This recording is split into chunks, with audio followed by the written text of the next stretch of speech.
సంవత్సరాల తరబడి ఎన్ని మందులు వాడినా మీ మోకాల నొప్పులు తగ్గట్లేదా? ప్రాణ పెయిన్ క్లినిక్ లో అత్యాధునిక చికిత్స. జనసేన అధ్యక్షుడు పిఠాపురం అసెంబ్లీ నియోజకవర్గం అభ్యర్థి పవన్ కళ్యాణ్ సోమవారం పిఠాపురంలోని తన నివాసం నుంచి ఎన్నికల ర్యాలీకి బయలుదేరారు.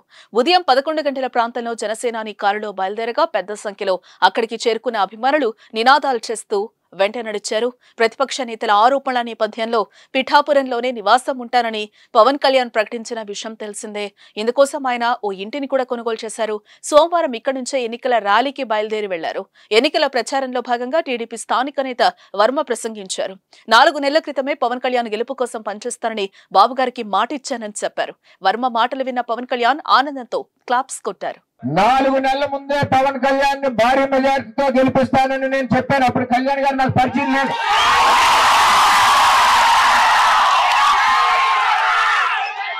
ఈరోజు మెజారిటీతో చంద్రబాబు నాయుడు గారు ఇచ్చిన మాటకి పవన్ కళ్యాణ్ గారిని గెలిపించాలని పనిచేస్తా ఉన్నాం. మనం నేను చంద్రబాబు నాయుడు గారు